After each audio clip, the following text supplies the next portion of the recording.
ओम शांति।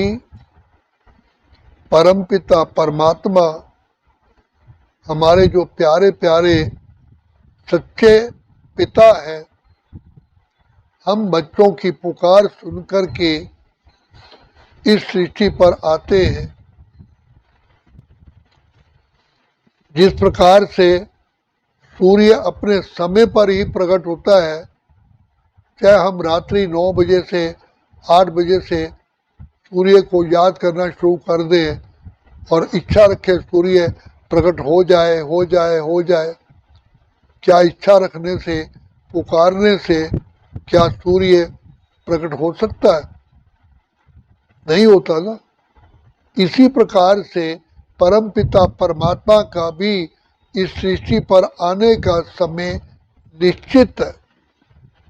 जब ये सारी सृष्टि ही तमो प्रधान बन जाती है और केस होपलेस हो जाता है, ये सुधार ही नहीं सकते, ना सुधर सकती है। जैसे महात्मा गांधी बापू ने सोचा था कि जब हम स्वराज्य अधिकारी बनेंगे, भारत देश पर अपना राज्य होगा, तब हम राम राज्य बनाएंगे। तो आज आज़ादी लिए हुए, विदेशियों से, फॉरेनर से आज़ादी लिए हुए लगभग 75 वर्ष हो गए हैं। तो क्या भारत आज़ाद होने के बाद राम राज्य बना? तो राम राज्य की नींव है वास्तव में देवताओं जैसा चरित्र। जब नर नारी चरित्रवान होंगे, गुणवान होंगे, श्री राम और श्री सीता जैसे होंगे, तभी तो ये राम राज्य हो सकता है। और इसलिए ये गायन भी है, गाते भी हैं, नई उम्र की कलियां तुमको देख रही दुनिया सारी, घर घर को तुम्हें स्वर्ग बनाना तुम पे है बड़ी जिम्मेवारी। तो परमपिता परमात्मा हमको बार बार आकर के याद दिलाते हैं कि तुम बच्चे कितने ऊंच चरित्रवान थे। अनादि काल में तुम शांत स्वरूप, प्रेम स्वरूप, आनंद स्वरूप, सुख स्वरूप थे। तुम आत्माओं के ओरिजिनल संस्कार ही यही है, ओरिजिनलिटी यही है। तो आज हर आत्मा सुख, शांति, आनंद, खुशी चाहती है, अंदर से नीड है।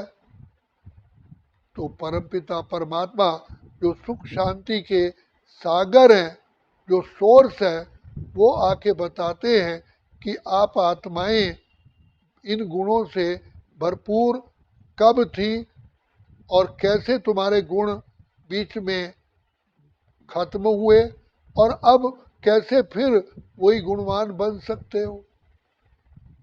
तो जैसे सोना पहनते पहनते काला हो जाता है और सोने में भी चमक कम हो जाती है, तो उसको अग्नि में डाल करके फिर से उसको पावन माना शुद्ध करते हैं, उसकी मैल दूर करते हैं। इसी प्रकार शिव बाबा जो हमारे सच्चे सच्चे पिता हैं, वो आए हैं हमारी बिगड़ी को बनाने। ये वही समय है, परमपिता परमात्मा ने जैसे गीता में कहा है, यदा यदा ही धर्मस्य ग्लानिर्भवति भारत। तो अब चारों ओर धर्म की अति अति अति धर्म ग्लानी है।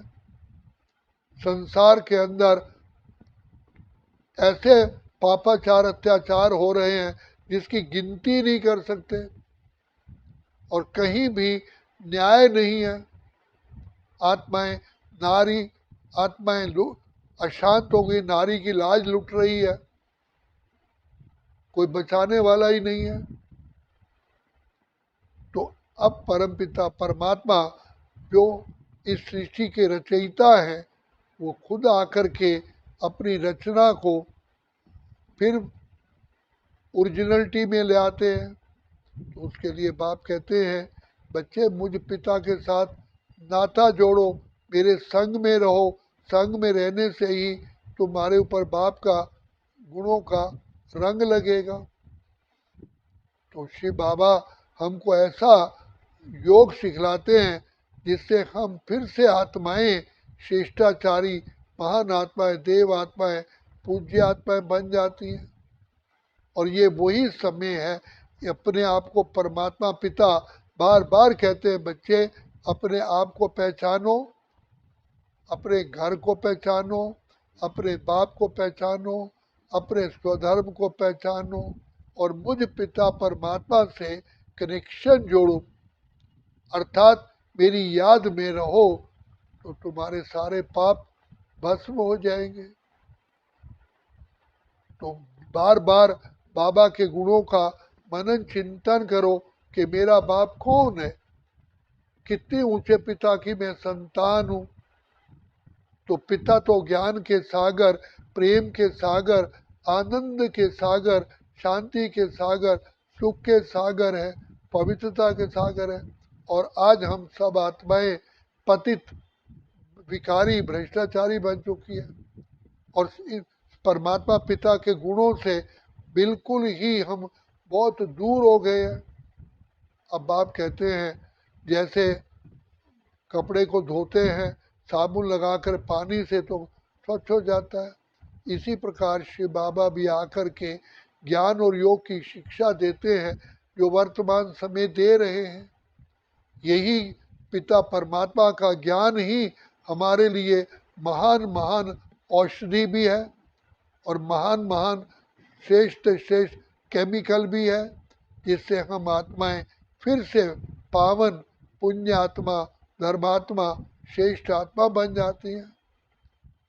तो यही जैसे 24 घंटे में अमृत वेला का समय सबसे सुहावना और शुभ समय होता है, इसी प्रकार कलयुग के अंत और सतयुग की आदि बिगिनिंग्स के बीच का ये समय, जिसको बेहद का अमृत वेला कहते हैं, यही सुहावना समय है जब परमपिता परमात्मा अपने प्यारे पिता से, दुख हरता सुख करता से, बिगड़ी को बनाने वाले से हमारा मिलन होता है।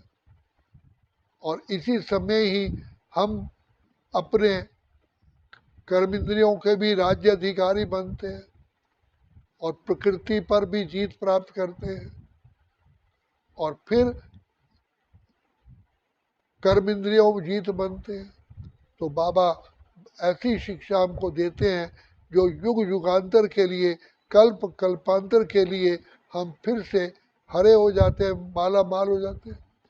जैसे पतझड़ के समय पर सारे वृक्ष के पत्ते झड़ जाते हैं और वर्षा ऋतु में फिर से नए पत्ते प्रकट हो जाते हैं, ऐसे ही हम सभी आत्माएं कलयुग के अंत में बिल्कुल ही शक्तिहीन, अशांत, परेशान हो गई, बुद्धिहीन हो गई, कलाहीन हो गई, क्योंकि माया पांच विकार रावण ने ही हमारा सारा सौंदर्य बिगाड़ दिया। इसलिए तो हम रोज गाते हैं आरती में, विषय विकार मिटाओ पाप हरो देवा। हम एप्लीकेशन तो रोज भेजते हैं, लेकिन विषय विकार जिसके अंदर है उसको खुद ही तो मिटाने पड़ेंगे, खुद ही तो उसके लिए दवाई लेनी पड़ेगी। अब शिव बाबा जो ज्ञान के सागर, जो पवित्रता के सागर है, जो दया के सागर है, वो आए हैं हमें फिर से महान आत्मा, श्रेष्ठ आत्मा, देव आत्मा, पूज्य आत्मा बनाने के लिए। तो बाप बार बार कहते हैं, बच्चे मेरी स्मृति में रहो।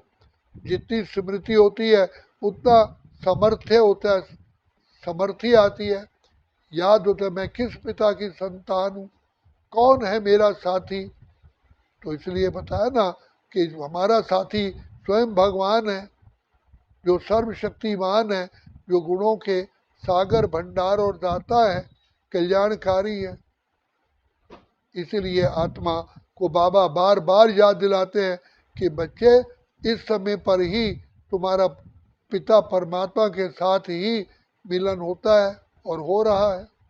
यही समय है भाग्य बनाने का, जबकि भाग्य विधाता स्वयं आकर के भाग्य बनाते हैं।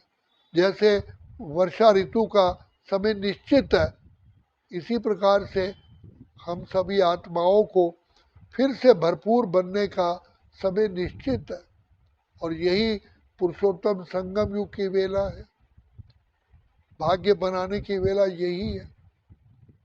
तो स्वयं ज्ञान के सागर पतित पावन पिता परमात्मा ही हमारे सहायक है। तो जैसे सीता के सहायक बने ऐसे ही हमारे पिता परमात्मा आकर के सहायक बनते हैं। तो शिव बाबा ये वही समय है आकर के हमारी झोली भरते हैं, लेकिन ये आने का समय और प्रभु पिता परमात्मा से पाने का समय केवल एक ही निश्चित है, पुरुषोत्तम संगम युग। इसलिए ये भाग्य बनाने की वेला है और सारे युगों में ये श्रेष्ठ श्रेष्ठ युग है। इसलिए पिता परमात्मा बार बार हमें लाड प्यार करके बार बार हमें सावधान करते हैं, नई चेतना देते हैं। बच्चे पालो पालो प्रभु से प्यार, यही अगर है पाना, कहीं खो ना जाए तुम्हारे सांसों का खजाना। तो यही बाप हमें चेतावनी देते हैं और ये भी कहते हैं अगर अभी नहीं तो फिर कभी भी नहीं, क्योंकि पिता परमात्मा का आना तो केवल एक ही बार होता है, एक कल्प में एक ही बार शिव ईश्वर लेते हैं अवतार। सतयुग त्रेता द्वापर कलयुग को एक कल्प कहा जाता है, जहाँ से 12 महीने को एक वर्ष कहा जाता है, 7 दिन को एक सप्ताह कहा जाता है। इसी प्रकार कल्प कल्प के संगम युग पर बाप आकर के हमें फिर से भरपूर आत्मा, श्रेष्ठ आत्मा, महान आत्मा, देव आत्मा, पूज्य आत्मा बनाते हैं और बना रहे हैं।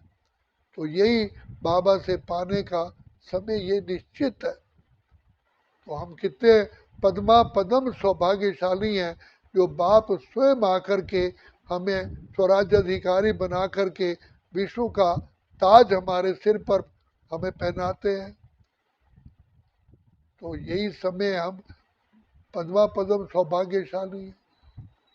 इसलिए इस समय को बाबा बार बार कहते हैं, बच्चे बाप से जितनी लेना चाहो ले लो दुआएं माँ बाप की, सर से उतरेगी गठरी पाप की। अच्छा, ओम शांति, ओम शांति, ओम शांति।